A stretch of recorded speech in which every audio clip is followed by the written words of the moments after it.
ایک ایسا کمال تھا جو صرف استاد جیب تراش ہی دکھا سکتے تھے۔ اس زمانے میں مجرموں کی پیٹھ پر غیب کا ہاتھ نہیں ہوتا تھا، اس لیے جرائم پیشہ لوگ استادوں سے باقاعدہ تربیت حاصل کر کے ایسے طریقوں سے وارداتیں کرتے تھے کہ یہ جنوں بھوتوں کی کارستانی معلوم ہوتی تھی۔ اس آڑتی کی جیب جس نے کاٹی تھی، ایسے جیب تراش کو پولیس کی زبان میں لائٹ فنگرڈ کہا جاتا تھا۔ اس کے دو طریقے تھے، ایک یہ کہ ہاتھ کی ایک انگلی، درمیانی یا شہادت کی انگلی کے ناخن اور گوشت کے درمیان چاقو کی نوک سے یا بلیڈ سے گہری جگہ بنا لی جاتی تھی۔ یہ ایک دن میں نہیں بنتی تھی، کئی دن مسلسل ناخن اور گوشت کے درمیان چاقو کی نوک یا بلیڈ پھیرتے رہتے تھے۔ اس سے گوشت کٹتا تھا، زخم ہوتا تھا، زخم بھرتا تھا، اسے پھر کاٹا جاتا اور یہ عمل جاری رکھا جاتا حتیٰ کہ ناخن اور گوشت کے درمیان گہرائی پیدا ہو جاتی تھی۔ شیو والے بلیڈ کی تیز دھار کے ذرا نیچے سے بلیڈ کو توڑ کر اسے ناخن کی چوڑائی جتنا کاٹ لیا جاتا اور اسے ناخن اور انگلی میں فٹ کر لیا جاتا تھا۔ بلیڈ کو اس سائز میں کاٹنا بجائے خود ایک کمال تھا۔ ضرورت کے وقت جیب تراش بلیڈ کا ٹکڑا انگلی میں پھنسا کر گھر سے نکلتا تھا۔ یہ انگلی شکار کی جیب کے نیچے پھیری جاتی تھی، ایک ہی بار جیب نیچے سے کٹ جاتی اور یہی ہاتھ جیب کے نیچے پھیلا دیا جاتا، رقم اس ہاتھ میں آ جاتی تھی۔ دوسرا طریقہ بلیڈ کے بغیر جیب کاٹنے کا تھا، یہ صرف ناخن سے کاٹی جاتی تھی اور ناخن سے جیب بلیڈ کی طرح ہی کٹتی تھی۔ ظاہر ہے ناخن کو بلیڈ کی دھار جیسا تیز کیا جاتا تھا۔ یہ کام کوئی عام جیب کترا نہیں کر سکتا تھا، یہ کوئی ماہر کر سکتا تھا۔ ہندو آڑتی کی جیب انہی دو میں سے کسی ایک طریقے سے کٹی تھی۔ مجھے ہر مسافر کی انگلیاں چیک کرنے کی ضرورت نہیں تھی، مجھے یقین تھا جیب تراش ان مسافروں میں موجود ہے۔ راستے میں لاری سے کوئی نہیں اترا تھا۔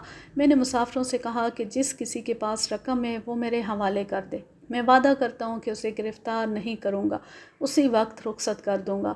میں نے کچھ دیر انتظار کیا، کسی ایک نے بھی میری اپیل پر کان نہ دھرے۔ میں نے اپنی اپیل اور معافی کی پیشکش دہرائی مگر بے سود۔ میں نے ایک طرف سے مسافروں کی جامع تلاشی شروع کر دی۔ میں صرف جیبیں دیکھ رہا تھا، تلاشی کے ساتھ ساتھ ہر ایک کے چہرے کو بھی غور سے دیکھتا تھا۔ مجرم کے چہرے پر ایک خاص تاثر کا آنا لازمی تھا۔ مجھے ہر ایک کا چہرہ صاف نظر آ رہا تھا۔ میں نے آخری مسافر کی بھی تلاشی لے لی مگر رقم برآمد نہ ہوئی۔ میں جھنجھلا اٹھا۔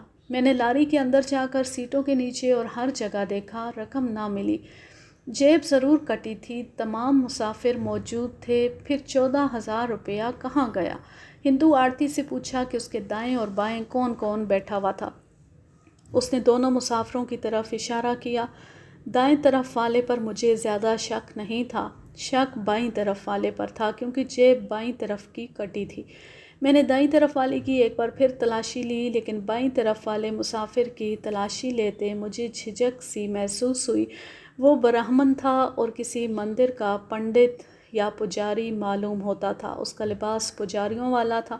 اس نے ماتھے پر رنگ کی لکیریں ڈال رکھی تھیں جنہیں کشکا کہتے ہیں۔ اس کے کپڑے جوگیا رنگ کے کھدر کے تھے۔ اس نے برہمنوں والی مخصوص دھوتی باندھ رکھی تھی، پاؤں میں لکڑی کے چپل تھے جنہیں کھڑاویں کہتے ہیں۔ اس کے ہاتھ میں موٹے دانوں والی مالا تھی۔ میں نے اس کے چہرے کو غور سے دیکھا اور ایک بار پھر اس کی تلاشی لینے لگا تو اس نے اسے اپنی توہین سمجھا۔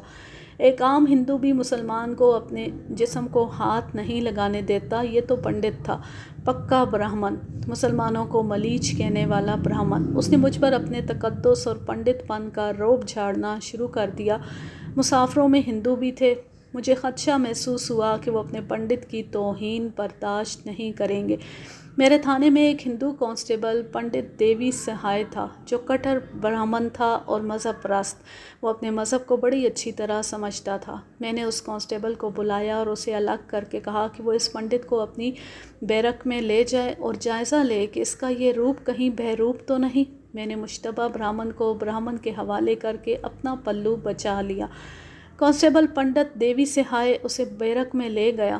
شام ہو گئی، مسافروں کی بے چینی بڑھتی جا رہی تھی۔ کسی ایک کے جرم کی سزا سب کو مل رہی تھی۔ میں اپنی جگہ پریشان کہ الہی یہ ماجرا کیا ہے۔ مجھے شرمندگی سی بھی ہونے لگی تھی۔ مشتبہ پنڈت کو پنڈت دیوی سہائے کے ساتھ گئے تھوڑی دیر ہوئی تھی کہ دیوی سہائے نے آ کر رپورٹ دی کہ یہ فی الواقع پنڈت جی مہاراج ہیں اور یہ بہروپ نہیں۔ اس برہمن کانسٹیبل نے اس پجاری سے کچھ اشلوک اور کچھ بھجن سنے تھے جو اس نے ٹھیک سنا دیے۔ اس نے شاہدرہ کے مندر کے پجاری کا نام بتا کر کہا کہ وہ اسے جانتا ہے۔ کانسٹیبل پنڈت دیوی سہائے نے اپنی رائے دی کہ اس شخص پر جعلی ہونے کا شبہ نہیں کیا جا سکتا۔ اس نے اپنا نام بھی بتایا جو مجھے یاد نہیں رہا۔ جھنجھلاہٹ کے ساتھ مجھے غصہ بھی آنے لگا۔ میں نے ہیڈ کانسٹیبلوں سے کہا کہ وہ مسافروں کے ساتھ باتیں کرتے رہیں اور ان کے پاس جو تھیلے وغیرہ ہیں ان کی بھی تلاشی لیں۔ وہ پنڈت ابھی بیرک میں تھا۔ اس کے متعلق مجھے رپورٹ مل چکی تھی کہ اصلی پنڈت ہے، بہروپیہ نہیں، لیکن میری چھٹی حس بتاتی تھی کہ یہ پنڈت مشکوک ہے۔ ہندو آرتی کے بائیں پہلو میں یہی بیٹھا تھا۔ میں نے ایک اور شک رفع کر لیا تھا، وہ یہ تھا کہ آرتی کی جیب لاری میں سوار ہونے سے پہلے کٹی ہوگی اور اسے لاری میں سوار ہو کر کچھ دیر بعد پتہ چلا۔ میں نے آرتی سے اس شک کا اظہار کیا تھا تو اس نے کہا لاری میں سوار ہو کر اس نے 3-4 بار رقم والی جیب پر ہاتھ پھیرا تھا۔ جیب کٹنے سے تھوڑی دیر پہلے تک رقم جیب میں موجود تھی۔ میں غصے اور جھنجھلاہٹ میں، جس میں خفت بھی تھی، بیرک میں چلا گیا اور اس پنڈت سے کہا کہ مہاراج مجھے آپ پر شک ہے۔ میں نے یہ بات بڑی سختی سے کہی۔ اس نے انتہائی توہین آمیز لہجے میں مجھے کہا کہ تو نے برہمن دیوتا کی توہین کی ہے، دیکھ تجھ پر کیا تباہی آتی ہے۔ میں پہلی بڑی اکھڑی ہوئی ذہنی کیفیت میں تھا۔ اس نے غصے سے مجھے دھمکی دی تو میں نے پوری طاقت سے ایک تھپڑ اس کے منہ پر مارا۔ اس نے اگلے تھپڑ سے بچنے کے لیے اپنا دایاں بازو اپنے منہ کے آگے کر لیا۔ اس ہاتھ میں اس نے مالا پکڑ رکھی تھی۔ میرا ہاتھ اس کی مالا میں پھنس گیا۔ میں نے دوسرے ہاتھ سے اس کا گریبان پکڑا اور زور سے دھکا دیا۔ وہ پیچھے دیوار سے جا لگا۔ وہ اٹھا تو میں نے اس کے کولوں کے نیچے لات ماری، پھر 1-2 تھپڑ اور 1-2 لاتیں ماری۔ وہ گرتا تھا، اٹھتا تھا، میں اسے لات یا تھپڑ مارتا تھا۔ میرا پاؤں 2-3 بار اس کی دھوتی میں الجھا جو میں نے جھٹکے سے الگ کیا اور اس کی دھوتی کھل گئی۔ اس وقت وہ فرش پر گرا اور اس کا کرتا اٹھ گیا۔ مجھے ایک بڑی واضح نشانی نظر آ گئی۔ کوئی مسلمان کسی کو ایسا دھوکہ نہیں دے سکتا کہ وہ ہندو ہے۔ میں نے اسے گریبان سے پکڑ کر اٹھایا اور بیرک کا دروازہ بند کر دیا۔ اب کہو تم مسلمان نہیں ہو اور دیکھو میں تمہارا کیا حال کرتا ہوں۔ وہ میرے پاؤں میں گر پڑا اور بولا کہ جیب اسی نے کاٹی ہے۔ میں نے کہا کہ رقم نکالو۔ اس نے دھوتی کے اس کونے سے جو کمر کے گرد دھوتی لپیٹ کر اڑسا جاتا ہے، 1,000 کے 14 نوٹ رول کیے ہوئے نکال کر میرے حوالے کر دیے۔ اس نے ایسی خوبی سے نوٹ رول کیے اور دھوتی کے پلو میں چھپائے تھے کہ معمولی قسم کی جامہ تلاشی سے برآمد نہیں کیے جا سکتے تھے۔ اب کوئی شک نہیں رہ گیا تھا کہ یہ شخص نہ صرف بہروپیہ ہے بلکہ مسلمان ہے اور یہ استاد جیب تراش ہے۔ اس کا کمال دیکھیے کہ اس نے کس صفائی سے جیب کاٹی اور مسافروں سے کھچا کھچ بھری ہوئی لاری میں نوٹ رول کر کے دھوتی کے پلو میں لپیٹ لیے۔ اس نے بتایا کہ اس نے جیب ناخن سے کاٹی ہے۔ میں نے اس کا وہ ناخن دیکھا۔ یہ ایک پیشہ ور جیب تراش کا ناخن تھا۔ اس کا 1-2 بار کا سزا یافتہ ہونا لازمی تھا۔ میں اسے نہیں چھوڑ سکتا تھا۔ میں نے نوٹ اس کے ہاتھ میں دے دیے اور اسے باہر لے آیا۔ سب مسافروں کے سامنے اس سے نوٹ لیے اور اس برآمدگی کے گواہ مسافروں میں سے بنائے۔ مقدمہ قائم کرنے کے لیے مجھے جتنے گواہوں کی ضرورت تھی وہ میں نے مسافروں میں سے لیے۔ باقی مسافروں کو رخصت کر دیا اور پنڈت جی مہاراج کو حوالات میں بند کر دیا۔ میں نے گھر سے کھانا منگوایا اور ملزم کو حوالات سے نکلوا کر اپنے ساتھ کھانا کھلایا۔ اس کی عزت افزائی میں میرا اپنا مفاد تھا۔ یہ شخص یقیناً پیشہ ور تھا، اس لیے اس سے مجھے کئی راز اور اپنے علاقے کے ڈھکے چھپے جرائم پیشہ افراد کی نشاندہی کی توقع تھی۔ پہلے تو اس نے اپنا ہندوانہ نام بتایا تھا، اب اس نے اپنا مسلمانی نام بتایا۔ یہ مجھے یاد نہیں رہا۔ مجھے دلی کا وہ ایڈریس یاد ہے جو اس نے بتایا تھا۔ یہ تھا ترابہ بیرم خان، دلی۔ میں نے رات کو ہی ایک کانسٹیبل کو دلی روانہ کیا کہ اس ایڈریس پر جا کر تصدیق کرو کہ وہاں اس نام کا کوئی آدمی رہتا ہے جو اس نے بتایا ہے۔ ملزم نے مجھے کہا کہ میں کوئی لمبا چوڑا مقدمہ قائم نہ کروں اور صبح اسے مجسٹریٹ کے سامنے لے جاؤں جہاں وہ اقبال جرم کر کے سزا قبول کر لے گا۔ میں نے اسے بتایا کہ میں ضابطے کی پوری کارروائی کروں گا، پہلے اس کا ریمانڈ لوں گا، پھر اس کا اقبالی بیان زیر دفعہ 164 مجسٹریٹ سے قلم بند کراؤں گا، اس کے بعد اسے جوڈیشل حوالات میں بھیج دوں گا۔ لیکن وہ میرے پیچھے پڑ گیا کہ میں لمبے چکروں میں نہ پڑوں، مزید تفتیش بھی نہ کروں اور سیدھا اسے مجسٹریٹ کے سامنے لے جاؤں۔ وہ تھا تو استاد، لیکن میری منت سماجت کر کے کہ میں اس کا چالان فوراً عدالت میں پیش کر دوں میرے دل میں مزید شبہ پیدا کر رہا تھا۔ شبہ یہ تھا کہ یہ پہلے کا سزا یافتہ ہے، جیب تراشی کے اس جرم میں اسے 2 یا زیادہ سے زیادہ 3 سال سزا مل جاتی۔ اگر اس کی پہلی سزائیں 2 یا اس سے زیادہ نکلتیں تو اسے 7 سال سزا دی جاتی۔ وہ اس کوشش میں تھا کہ اس کا پہلا ریکارڈ تلاش نہ کروں۔ دوسری صبح دلی سے کانسٹیبل آ گیا۔ اس نے بتایا کہ ترابہ بیرم خان میں اس نام کا کوئی آدمی نہیں رہتا۔ میں نے ملزم سے ذکر نہ کیا کہ اس نے اپنا ایڈریس غلط بتایا۔ 24 گھنٹوں کے اندر مجھے اس کا ریمانڈ لینا تھا۔ میں اسے مجسٹریٹ کے پاس لے گیا اور ریمانڈ کی درخواست کی۔ ملزم نے مجسٹریٹ سے کہا کہ وہ اقبال جرم کرتا ہے، اسے سزا دے دی جائے، پولیس کے حوالے نہ کیا جائے۔ مجسٹریٹ نے اس سے پوچھا کہ وہ پولیس کے پاس جانے سے کیوں ڈرتا ہے۔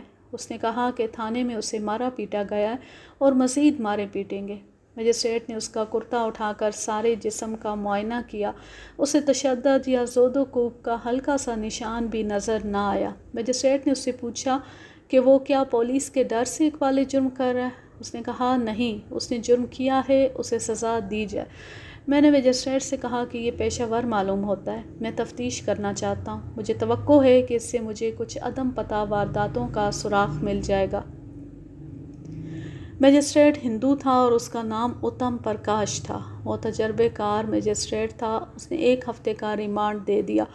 میں نے ملزم کی دونوں ہاتھوں کی انگلیوں کے نشان لیے، ہر انگلی کا نشان 3-3 4-4 کاغذوں پر لیا۔ اسے چھاپ انگشت کہتے ہیں۔ فنگر پرنٹ بیورو 2 جگہوں پر تھے، ایک الہ آباد اور دوسرا پھلور۔ وہاں پیشہ ور اور سزا یافتہ مجرموں کی انگلیوں کے نشان، نام اور ایڈریس کا ریکارڈ ہوتا تھا۔ مجھے ملزم کی چھاپ انگشت کی رپورٹ جلدی درکار تھی۔ اگر میں بذریعہ ڈاک بھیجتا تو رپورٹ بذریعہ ڈاک آتی اور 8-10 دن لگ جاتے۔ میں نے رپورٹ جلدی منگوانے کا یہ انتظام کیا کہ اپنے علاقے کے گزٹڈ آفیسر WD رابنسن سے، جو انگریز تھا، درخواست کی کہ مجھے ایک کانسٹیبل الہ آباد اور دوسرا پھلور بھیجنے کی اجازت دے جو دستی رپورٹ لے آئیں۔ مجھے اجازت مل گئی۔ میں نے ملزم کی چھاپ انگشت کی 1 کاپی الہ آباد اور دوسری پھلور 2 کانسٹیبلوں کے ہاتھ بھیج دیں۔ اس دوران ملزم سے پوچھ گچھ جاری رکھی۔ پولیس کا ایک طریقہ 3rd ڈگری یعنی ایذا رسانی ہوتا ہے اور ایک طریقہ اس کے بالکل الٹ ہے۔ میں نے یہ دوسرا طریقہ اختیار کیا، وہ اس طرح کہ میں اس ملزم کو اپنے گھر سے کھانا منگوا کر کھلاتا اور کبھی اسے اپنے ساتھ کھانے پر بٹھا لیتا۔ حوالات میں جس قدر سہولت دی جا سکتی تھی وہ میں نے دی۔ اس کا جرم تو ثابت تھا، لیکن وہ دن میں کئی مرتبہ مجھے کہتا کہ میں اس کا چالان عدالت میں پیش کر دوں اور وہ پہلی پیشی پر ہی اقبال جرم کر کے سزا لے لے گا۔ لیکن میرے لیے یہ ملزم ایک انمول خزانہ تھا۔ عقل مند پولیس انسپکٹر بلکہ بالائی افسر بھی اس قسم کے ملزموں کو بخشتے بھی نہیں اور ان کے ساتھ گہری دوستی بھی قائم رکھتے ہیں۔ اس سے کئی عدم پتہ وارداتیں سامنے آ جاتی ہیں اور کچھ چھپے ہوئے چہرے نظر آ جاتے ہیں، مگر یہ شخص اس قدر پختہ کار تھا کہ اس نے یہ تسلیم ہی نہ کیا کہ وہ پیشہ ور جیب تراش ہے۔ کہتا تھا کہ یہ پہلی واردات ہے۔ غالباً تیسرے روز الہ آباد والا کانسٹیبل ملزم کی چھاپ انگشت کی رپورٹ لے آیا۔ میرا خیال بالکل صحیح نکلا۔ ملزم کی چھاپ انگشت پہلے ہی فنگر پرنٹ بیورو میں موجود تھی اور وہاں اس کا ریکارڈ بھی تھا۔ اس نے مجھے اپنا مسلمانی نام غلط بتایا تھا۔ ریکارڈ کے مطابق اس کا اصل نام محمد حنیف تھا اور وہ خیر نگر دروازہ میرٹھ کا رہنے والا تھا۔ وہ جیب تراشی میں 3 بار سزا یافتہ تھا۔ یہی وجہ تھی کہ وہ اپنا مقدمہ 1 یا 2 دنوں میں بذریعہ اقبال جرم نمٹانا چاہتا تھا۔ اسے یہی خدشہ تھا کہ اس کا ریکارڈ سامنے آ گیا تو اسے 7 سال سزا ملے گی۔ میں نے اسے نہیں بتایا تھا کہ اس نے دلی کا جو ایڈریس بتایا تھا اس پر پتہ کیا جا چکا ہے اور وہ غلط ثابت ہوا ہے۔ اسے یہ بھی نہیں بتایا تھا کہ اس کی چاپ انگشت الہ آباد اور پھلور بھیجی جا چکی ہے۔ اب الہ آباد سے اس کا ریکارڈ آ گیا تو میں نے اسے حوالات سے نکلوا کر اپنے دفتر میں بٹھا لیا۔ وہ ہتھ کڑی میں تھا۔ زنجیر میں نے پکڑ لی اور کانسٹیبل کو باہر بھیج کر دروازہ بند کر لیا۔ اب کہو حنیف میاں، آؤ آپ سیدھی سیدھی باتیں کریں۔ اس نے میرے منہ سے اپنا اصل نام سنا تو اس پر جیسے سکتہ طاری ہو گیا۔ وہ اچانک اٹھا اور میرے پاؤں پر سر رکھ کر بے تحاشا رویا۔ میں اسی لیے کہتا تھا کہ مجھ سے اس واردات کا اقبال جرم کراؤ اور سزا دلاؤ۔ اب مجھے دفعہ 75 کے تحت 7 سال سزا ملے گی۔ غور فرمائیے کہ وہ تعزیرات ہند کی دفعات سے بھی واقف تھا۔ میں نے اعلیٰ آباد سے آئے ہوئے ریکارڈ کے مطابق اپنا ایک کانسٹیبل میرٹھ اس ایڈریس پر تصدیق کے لیے بھیج دیا جو ریکارڈ میں تھا۔ اس دوران ملزم حنیف سے کہا کہ وہ اپنے اقبال جرم کے ساتھ اپنا ماضی بھی بیان کر دے۔ اس نے بڑا طویل بیان دیا جو میں اپنے الفاظ میں پیش کرتا ہوں۔ وہ کسی جرائم پیشہ خاندان کا آدمی نہیں تھا، نہ کبھی اس نے سوچا تھا کہ وہ مجرمانہ زندگی بسر کرے گا۔ لڑک پن میں اس کے ماں باپ مر گئے، وہ اسکول میں پڑھتا تھا، اس کے لیے باپ کی شفقت نہ رہی، ماں کا پیار نہ رہا۔ شفقت اور پیار کی محرومی کو وہی سمجھ سکتے ہیں جو اس کا شکار ہوئے ہوں۔ لڑک پن کا زمانہ جب شعور بیدار ہو رہا ہوتا ہے بڑا خطرناک زمانہ ہوتا ہے۔ لڑکے لڑکیاں اسی عمر میں سنورتی یا بگڑتی ہیں۔ صرف پیار ایک ایسی چیز ہے جو کنبے کے افراد کو کنبے کی صورت میں یکجا اور خاندانی اقدار کا پابند رکھتا ہے۔ پیار نہ رہے تو شخصیت اور کردار کی عمارت زلزلے کے شدید جھٹکوں سے ملبے کا ڈھیر بن جاتی ہے۔ انسان وسیع و عریض صحرا میں بھٹکتا ہوا اور پیاسا صحرا نورد بن جاتا ہے۔ یہ کیفیت مجرم پیدا کرتی ہے۔ حنیف انسانی نفسیات کے اس عمل اور رد عمل سے بچ نہیں سکتا تھا۔ وہ کھیلنے کودنے اور آوارہ پھرنے والے لڑکوں سے جا ملا، ان سے اسے بری عادتیں ملیں جو پختہ ہوتی چلی گئیں۔ نوجوانی میں اسے یہ احساس ہوا کہ اسے کوئی ذریعہ معاش تلاش کرنا چاہیے۔ اس مقصد کے لیے وہ دلی چلا گیا۔ وہاں کسی سے جان پہچان نہیں تھی۔ اس نے زندگی کی جو راہ اختیار کر لی تھی اس راہ پر چلتے اس کی ملاقات ایک آدمی کے ساتھ ہو گئی۔ حنیف نے اسے بتایا کہ وہ روزگار کی تلاش میں مارا مارا پھر رہا ہے، تو یہ آدمی اسے سبزی منڈی کے علاقے میں ایک آدمی کے پاس لے گیا جو خلیفہ کہلاتا تھا اور اس کی حیثیت پیر و مرشد جیسی تھی۔ وہ کوئی صوفی یا عالم فاضل نہیں تھا، وہ جیب تراشوں کا پیر و مرشد تھا۔ اس نے جیب تراشی کا باقاعدہ اسکول کھول رکھا تھا۔ اس کا نام سلیمان تھا، خلیفہ سلیمان کہلاتا تھا، لیکن اس کے کئی نام تھے۔ حنیف نے بھی مجھے ایک نام ہندوانہ اور ایک نام مسلمانی بتایا تھا، یہ دونوں نام غلط تھے۔ اسی طرح خلیفہ سلیمان بھی صورتحال کے مطابق اپنا نام بدل لیتا تھا۔ اس کی استادی کی داد دیجیے۔ دلی کے کنجان آباد علاقے میں اس نے ٹریننگ اسکول کھول رکھا تھا اور پولیس بے خبر تھی۔ خلیفہ نے حنیف کو دیکھا تو اسے اس نوجوان میں جوہر نظر آ گئے۔ حنیف خوبرو اور دلکش قد کاٹ کا جوان تھا۔ وہ جس سکول میں پڑھتا رہا تھا وہاں ہندی لازمی پڑھائی جاتی تھی۔ خلیفہ نے اسے استعمال کرنے کا فیصلہ کیا اور حنیف کو جیب تراشی کی ٹریننگ دینے لگا۔ اس کے ساتھ ہی اس نے حنیف کو پنڈتوں اور پجاریوں کا بہروپ دھارنے کی تربیت دینی شروع کر دی۔ حنیف ہندو بن کر مندر میں چلا جاتا اور دیکھتا کہ پنڈت اور سادھو محنت کس طرح باتیں کرتے ہیں اور کیا باتیں کرتے ہیں۔ اس نے اشلوک اور بھجن وغیرہ یاد کرنے شروع کر دیے۔ خلیفہ اسے باقاعدہ ریہرسل کراتا تھا۔ جیب تراشی کا جو طریقہ خلیفہ نے حنیف کو سکھایا وہ ناخن سے جیب کاٹنے کا تھا۔ اگر آپ اپنے ایک ناخن کو تیز دھار کر لیں تو آپ بھی کپڑا کاٹ سکتے ہیں، لیکن کسی کی جیب اس طرح کاٹنا کہ جیب والے کو پتہ نہ چلے اور کوئی دوسرا بھی نہ دیکھ سکے، پھر رقم کو پلک جھپکتے غائب کر کے خود بھی غائب ہو جانا ایک ایسا فن ہے جس کی تربیت برسوں لینی پڑتی ہے، ورنہ آپ کی حالت ایسی ہی ہوگی جیسے کسی بچے کے ہاتھ میں ستار دے کر اسے کہو کہ راگ مالکونس بجاؤ۔ موقع واردات سے غائب ہونے کے سلسلے میں مجھے ایک بات اور کہنی ہے۔ جیب تراشی آج بھی ہوتی ہے۔ جیب تراشوں نے علاقے بانٹ رکھے ہوتے ہیں، لیکن واردات کر کے موقع سے غائب ہونے میں انہیں کوئی دشواری پیش نہیں آتی۔ ہر علاقے میں پولیس کانسٹیبل ڈیوٹی پر ہوتا ہے۔ باس کانسٹیبل جانتے ہیں کہ اس کے علاقے میں اس وقت کون سا جیب کترا گھوم پھر رہا ہے۔ اگر وہ کسی کی جیب کاٹتے پکڑا جائے تو جیب والا شور مچاتا ہے، لوگ اکٹھے ہو جاتے ہیں، ادھر سے کانسٹیبل دوڑا آتا ہے۔ وہ صورتحال پر قابو پانے کے لیے تماشائیوں کو پیچھے دھکیلتا اور کچھ اور حرکتیں کرتا ہے۔ اس دھکم پیل میں جیب تراش غائب ہو جاتا ہے۔ ہمارے وقتوں میں جیب تراشوں کو ایسا تعاون حاصل نہیں تھا۔ جیب تراشوں کو بھاگ نکلنے کے فن کی بھی ٹریننگ لینی پڑتی تھی۔ میں آپ کو جو کہانی سنا رہا ہوں، اسی سے آپ اندازہ کر لیں کہ میں حنیف کو اسی واردات میں عدالت میں پیش کر کے سزا دلا سکتا تھا۔ تھانے داروں کی کوشش بھی یہی ہوتی ہے کہ مقدمے جلدی جلدی فیصلوں تک پہنچے۔ آئے دن کی پیشیاں اور گواہوں کو ڈھونڈ ڈھونڈ کر پیش کرنا بڑا ہی صبر آزما کام ہوتا ہے، لیکن میں اس کوشش میں تھا کہ اس ایک ملزم سے مجھے چند اور مجرم بھی مل جائیں۔ دیکھیے میری کوشش کس طرح بارآور ہوئی کہ مجھے جیب تراشی کے ایک سکول کا اتا پتہ مل گیا۔ حنیف نے وقت سے پہلے ٹریننگ مکمل کر لی اور اس نے اپنے خلیفہ کو 2-3 کامیاب وارداتیں کر کے دکھا دیں۔ وہ مندروں میں جاتا رہا، پھر اس نے پجاریوں کا بہروپ دھار لیا اور مختلف مندروں کے چھوٹے بڑے پنڈتوں اور پجاریوں کے ساتھ اٹھنے بیٹھنے لگا۔ اب وہ چونکہ دہلی شاہدرہ کے علاقے میں وارداتیں کر رہا تھا، اس لیے اس نے شاہدرہ کے مندر کے بڑے پجاری کے ساتھ پجاری کی حیثیت سے میل جول پیدا کر رکھا تھا۔ اس کا یہ بہروپ اس قدر کامیاب تھا کہ میں نے شاہدرہ کے مندر کے پنڈت سے جا کر پوچھا کہ اس ہندوانہ نام کے کسی پجاری کو وہ جانتا ہے۔ اس نے کہا کہ وہ اسے نہ صرف جانتا ہے بلکہ اس کا معترف ہے۔ میں نے اسے بتایا کہ وہ تو پیشہ ور جیب تراش اور مسلمان ہے۔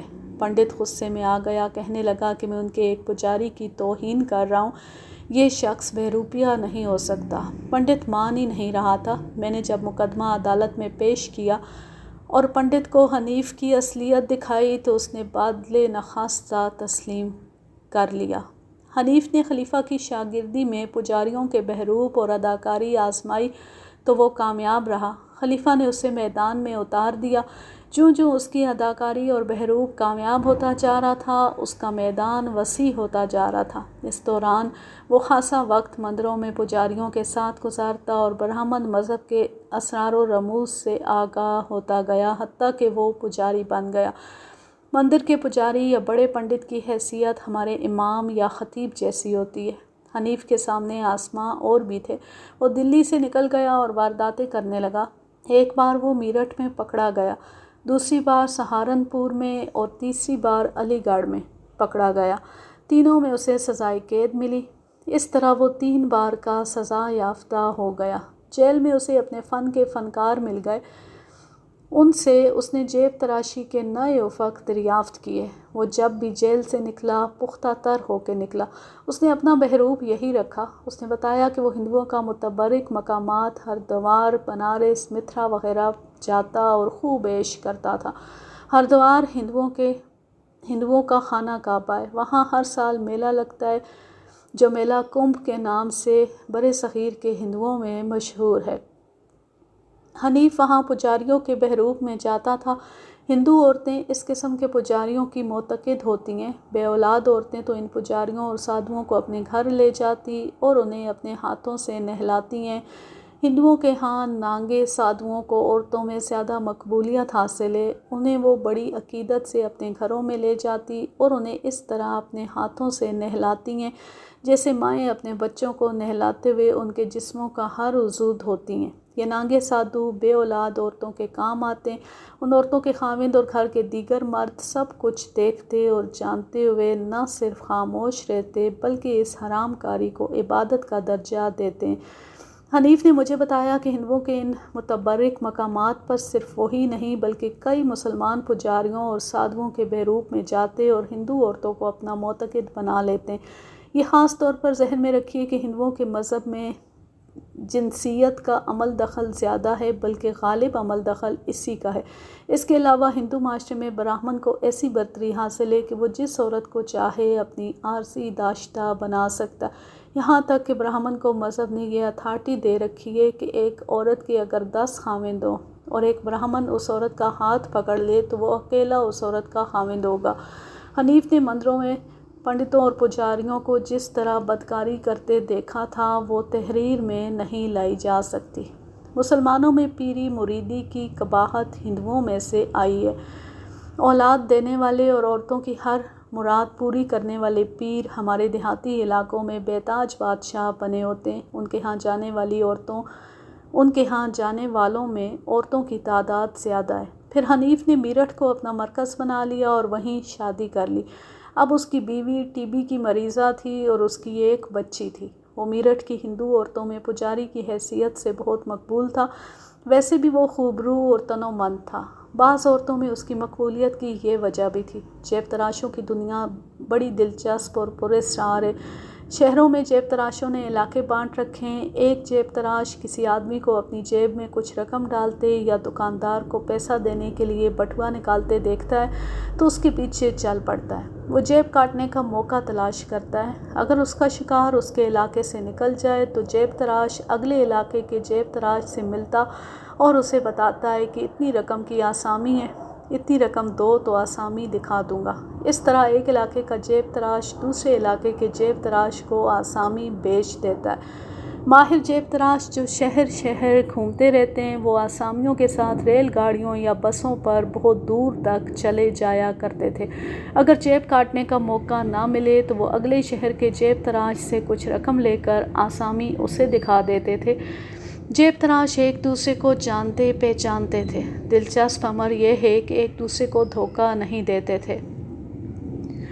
حنیف نے اپنے اقبالی بیان میں ایک اور راز سے پردہ اٹھایا۔ میں نے ابتدا میں ذکر کیا ہے کہ شاہدرہ کے چھوٹی ریل گاڑیوں کے اسٹیشن پر ٹکٹوں والی کھڑکی پر جیب تراشی کی بہت وارداتیں ہوا کرتی تھیں۔ یہ علاقہ چونکہ شاہدرہ تھانے کی ذمہ داری تھا، اس لیے یہ وارداتیں اس تھانے کے لیے درد سر بنی ہوئی تھیں۔ جیب تراش پکڑے نہیں جاتے تھے۔ حنیف نے بتایا کہ یہ وارداتیں ہوتی نہیں، کرائی جاتی ہیں۔ وارداتیں کرانے والے ریلوے کے بکنگ کلرک تھے۔ ٹکٹوں والی کھڑکی پر لکھا تھا کہ یہ بکنگ آفس 24 گھنٹے کھلا رہتا ہے، لیکن کھڑکی اس وقت کھولی جاتی تھی جب گاڑی آنے میں چند منٹ رہ جاتے تھے۔ ٹکٹ بابوؤں نے جیب تراشوں کے ساتھ حصہ مقرر کر رکھا تھا۔ کھڑکی کھلتی ہی مسافر اس پر ہجوم کی شکل میں ٹوٹ پڑتے اور جیب تراش اپنا کام کر جاتے۔ حنیف نے شاہدرہ کے ایک پنواڑی کا نام بتایا۔ وہ جیب تراشوں کا سرغنہ تھا اور خود بھی وارداتیں کرتا تھا۔ وہی ریلوے کے آدمیوں کو حصہ دیا کرتا تھا۔ میں نے فوری طور پر اس پنواڑی کو گرفتار کیا اور ریلوے کے ملازمین کی نشاندہی کرائی۔ میں نے ان کی رپورٹ ریلوے کے حکام کو بھجوائی۔ اس طرح وہاں جیب تراشی کی وارداتیں ختم ہو گئیں۔ پھر میں نے دلی پولیس کو سبزی منڈی والے خلیفہ سلیمان کی رپورٹ دی اور جیب تراشوں کا وہ سکول بند ہوا۔ حنیف اب جس واردات میں پکڑا گیا تھا اس کے متعلق اس نے بتایا کہ اسے معلوم نہیں تھا کہ اس کے دائیں جو مسافر بیٹھا ہے اس کے پاس اتنی زیادہ رقم ہے۔ پتہ اس طرح چلا کہ وہ بار بار اپنا دایاں ہاتھ اپنے بائیں پہلو پر رکھتا تھا۔ اکثر لوگ یوں کرتے ہیں کہ جس جیب میں رقم زیادہ ہو اس پر بار بار ہاتھ رکھتے ہیں۔ جیب تراش سمجھ لیتے ہیں کہ اس جیب میں رقم ہے اور رقم زیادہ ہے۔ حنیف کے شکار نے کئی بار اپنے بائیں پہلو پر ہاتھ رکھا تو حنیف نے دیکھا کہ اس شخص نے قمیض کے نیچے واسکٹ پہن رکھی ہے۔ حنیف نے اپنا کمال دکھا دیا۔ میں اتنا کچا نہیں تھا کہ آپ کو اتنے راز دے دیتا، اس نے اقبالی بیان دے کر کہا۔ میں نے اخلاقی فرض سمجھا ہے کہ آپ نے میرے ساتھ جو اچھا سلوک کیا ہے اس کے صلے میں کچھ تو آپ کو دوں۔ میرے پاس اور کچھ بھی نہیں۔ یہ راز ہیں جو آپ کے لیے قیمتی ہوں گے۔ میں 7 برسوں کے لیے اندر جا رہا ہوں۔ صرف ایک غم ہے، میری بیوی میرٹھ میں ہے اور وہ ٹی بی کی مریضہ ہے، ایک بچی ہے، انہیں دیکھنے والا کوئی نہیں رہا۔ میں نے اس سے وعدہ کیا کہ میں اس کی بیوی اور بچی کی دیکھ بھال کروں گا۔ حنیف کو 7 سال سزائے قید ہو گئی۔ میں نے ایک کانسٹیبل کو اپنے طور پر حنیف کی بیوی کو دیکھنے کے لیے میرٹھ بھیجا۔ میں نے کچھ پیسے بھی بھیجے۔ اس کے بعد بھی اس کی بیوی کو کانسٹیبل کے ہاتھ پیسے بھیجتا رہا۔ ایک بار ایک کانسٹیبل وہاں سے واپس آیا تو اس نے بتایا کہ میرٹھ کی کچھ ہندو عورتیں حنیف کی بیوی کو مالی امداد دیتی ہیں۔ یہ عورتیں حنیف کو ابھی تک اپنا محبوب پجاری سمجھتی تھیں۔ انہیں پتہ چل گیا تھا کہ ان کا پجاری پکڑا گیا ہے، لیکن وہ تسلیم نہیں کرتی تھیں کہ وہ جیب تراش ہے اور مسلمان ہے۔ وہ عقیدت سے اس کی بیوی اور بچی کو باقاعدہ امداد دے رہی تھی۔ میں کبھی کبھی اس کی بیوی کو جو پیسے بھیجتا تھا، ان کے عوض مجھے کسی واردات کی تفتیش میں حنیف سے جیل سے ہی رہنمائی مل جاتی تھی۔ اس کی یہ مدد میرے لیے بڑی قیمتی تھی۔